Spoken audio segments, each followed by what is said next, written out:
Team Epics are finally out. Everybody's been waiting for these to drop since the release day. So they are finally out, and what I'll be going over in this video is all of the rewards you can get for one, but I will also be going over the best rewards, not just because they are the best cards, but just because there's other things that can play a factor as to why they could be the best reward, just because some of the best cards, in my opinion, don't have the most expensive collections, which you don't need to collect the whole team to finish the team epics, but you do need to grind. You do need to grind a lot. You need to play a lot of games with that specific team, so you could pick up a lot of gold players, silver players, and what you do have to do too is you have to feed players.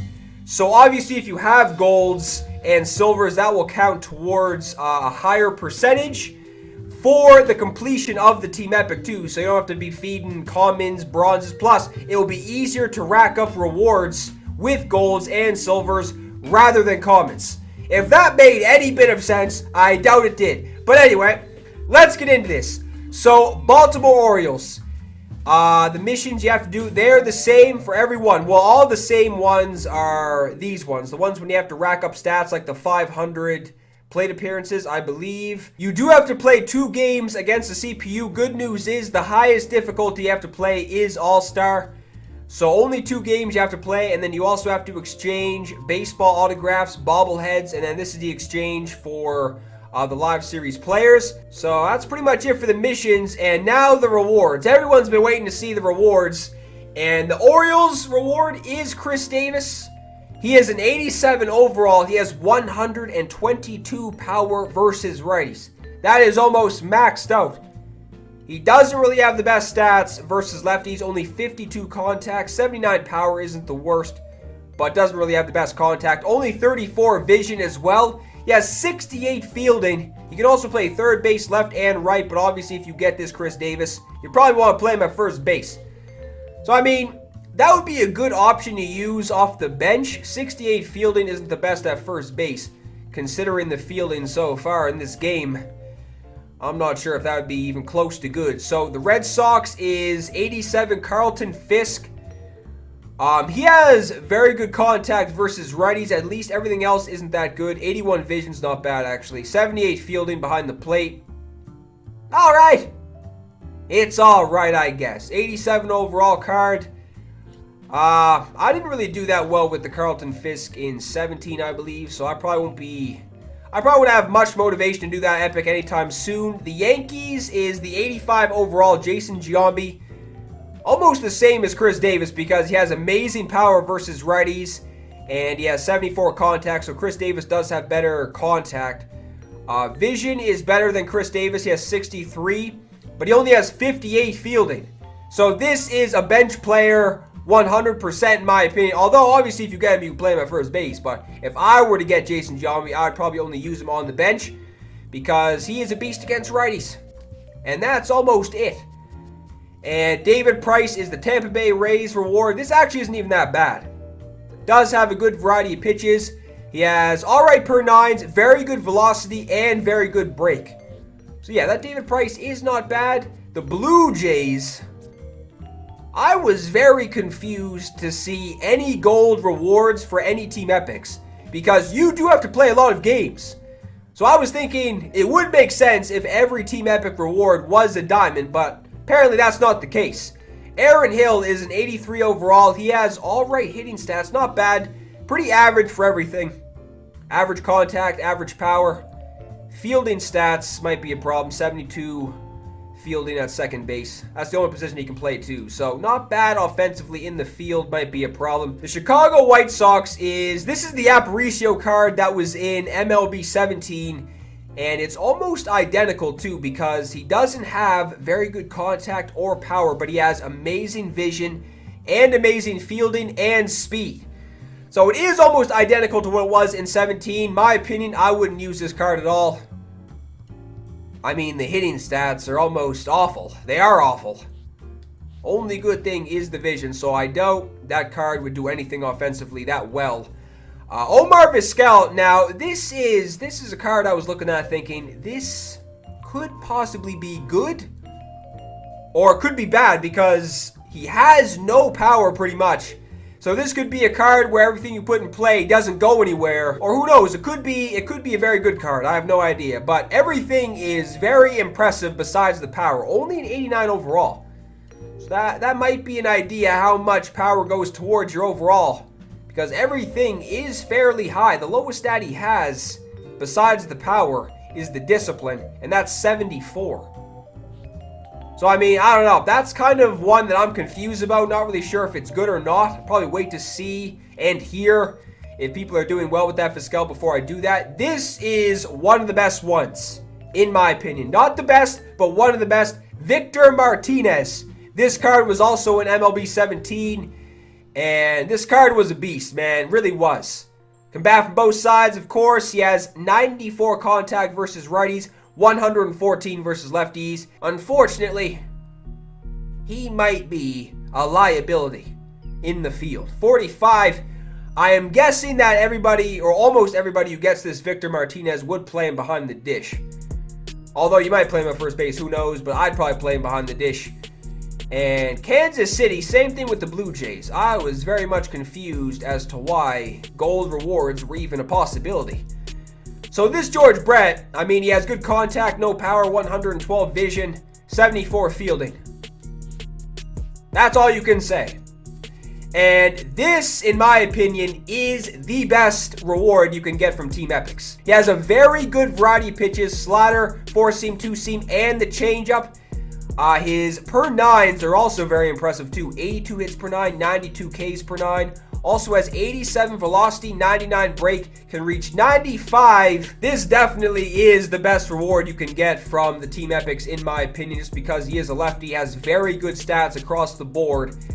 And what I was saying before too is that the Twins collection is not very expensive. So when you get to this part of the mission, when you have to exchange the Live Series players, I mean, you could even get Dozier, who was going for like 7,000. I'm pretty sure I was able to get Dozier for like 7,000. And if you didn't want him anymore, you can exchange him and it would go towards a high percentage. The Angels, you get Troy Percival. Now, this is one of the best too, in my opinion. He has insane per nines, 81 velocity and 85 break. Does not have a slider, unfortunately. Has the four-seam, curveball, and the changeup, but he does have a changeup, which is always important. The changeup is a very important pitch. Absolutely. And look at the difference from the fastball to the changeup and the curveball. So I can see this Troy Percival being very good, especially with the per nines. And this seems to be the year of the finesse pitcher too. So don't have to have the best velocity in this year's game from what everyone's been seeing so far. Oakland is Catfish Hunter. And this isn't really worth it, in my opinion, to grind 500 plate appearances, all those innings pitched, the saves. For somebody with 77 hits per nine, 58 Ks per nine, 55 velocity, and 80 break. Does have an alright variety of pitches too. But yeah, you do have to grind a lot for these rewards. You don't really want to be doing that and then walking away with a mediocre player. Jay Buhner is the Mariners collection. The Mariners Team Epic. What am I saying? The Mariners Team Epic is the reward. Jay Buhner is. And he has 103 power versus righties. And he has 90 power versus lefties. Did I say righties or lefties? Damn it, I don't know. Either way, he has good power. And the contact is below average, I'd say. 54 vision, not bad, but he has 95 arm strength. 77 fielding is not that bad. It's not like he has like 50-something fielding with a very good arm. He does have alright fielding and an amazing arm, so that's actually not a bad card, man. Mariners collection isn't expensive either, so same with the Twins. So that's an alright reward, one of the best in my opinion. This is probably the second best, I'd say. Yeah, probably the second best. Mike Napoli. I mean, these hitting stats are no joke, in my opinion. 84 contact versus lefties and righties. 92 power, 91 versus lefties, 57 vision, not the worst. Only has 64 fielding. He can play at first base too. So man, this is probably the best offensive player you can get from these rewards because he has good stats versus both sides. Doesn't just have really good power versus righties and zero stats versus lefties. He has good stats across the board. And the Astros reward is this 84 overall Hunter Pence, which is all right, I guess. I mean, I'm not really sure what to say about these gold rewards because, I don't know, I really don't see myself doing all of that grinding for a player like this because he doesn't even have good power, good speed, nothing. I don't know. Not the craziest reward I've ever seen. The Braves have Warren Spahn, the 83 overall. This is not the best starter I've ever seen. Warren Spahn has that really crazy wind-up too, takes forever, and his stats aren't that good, so I don't know. I probably won't see myself doing that anytime soon. The Marlins is the 84 overall Dee Gordon, has 95 speed, good fielding, very good stats pretty much except for the power and the arm strength. Everything else is good, but he is only a gold. The Nationals, you get the Jordan Zimmermann, which is an 85. And he doesn't have the best stats either. All right, actually less than all right, probably. Hits per 9 and Ks per 9. Only stat he has that's really impressive, that's important, is the break. So I don't really know what to say about that. The Mets is the Keith Hernandez, which is a first baseman. And he does have good contact, good vision, and very good fielding.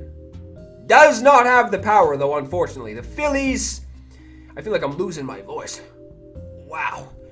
Jason Worth is average.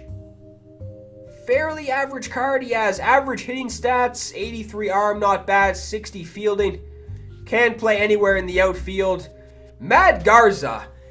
I find that everybody was scratching their head when they saw this reward because, I don't know. Maybe it was because, wasn't that the first one they showed?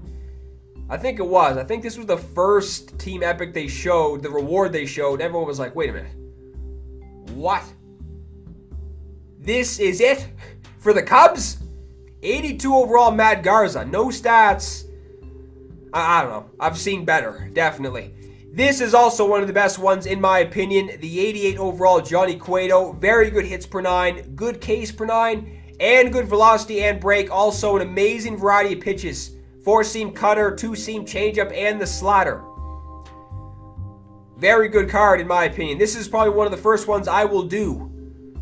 So the Reds collection is kind of expensive if you want to include Votto, but everyone else is not that expensive. Milwaukee has the 85 overall Carlos Gomez.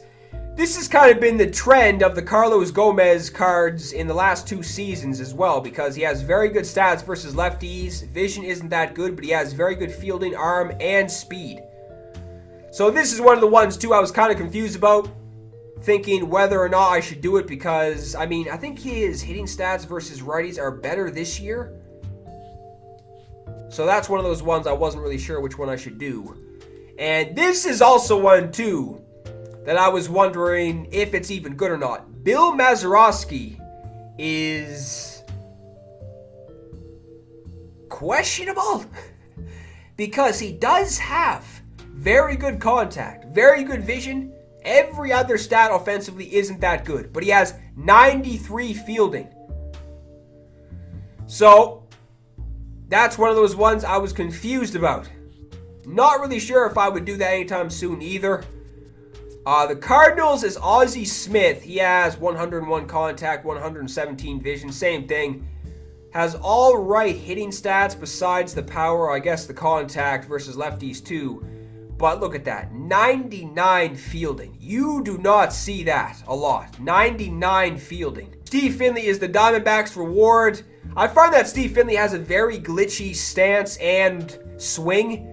Like, he just has one of those, like, OP swings where everything he puts in play is launched. He has better power versus lefties.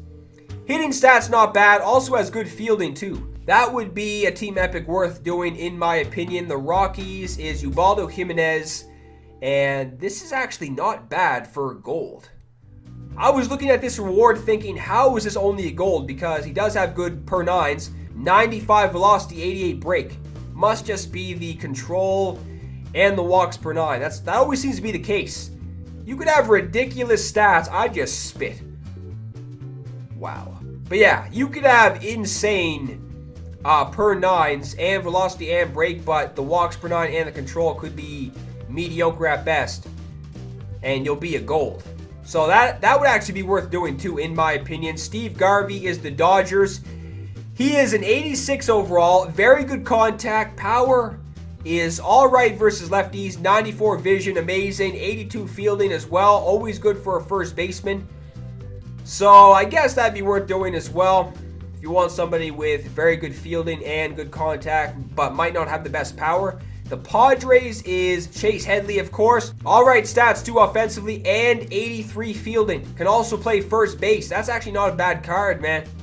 Looking at it again, not bad.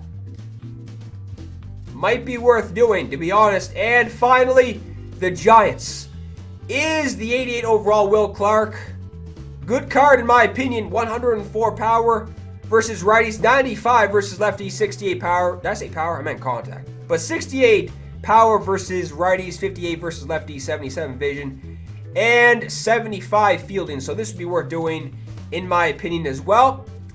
So those are all the rewards for the team epics. The best ones in my opinion, in order I'd say, is the Twins, number 1 with the Diamond Francisco Liriano. Number 2 would be the Mike Napoli you get from the Rangers team epic. Third would be Johnny Cueto from the Reds.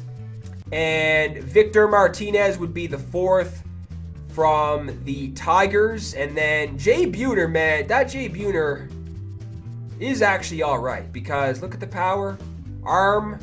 That's probably the 5th best one, in my opinion. So those are all the best ones, in my opinion. Yeah. What does everyone else think? Is everybody excited for the team epics? Which ones is everyone doing? Are you a little bit bummed that every reward isn't a diamond? Because I was kind of like, what?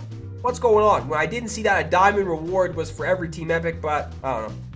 You might have to get the, once you finish 100%, you get the program reward. So I have a feeling that down the road, maybe in the summer, September around, sometime maybe late in the summer, something like that, there will be a program you have to do where you have to collect these program rewards. So once you finish 100%, you get this. And then later down the road, you might have to trade those in or exchange them, I should say, for a certain program to get a player.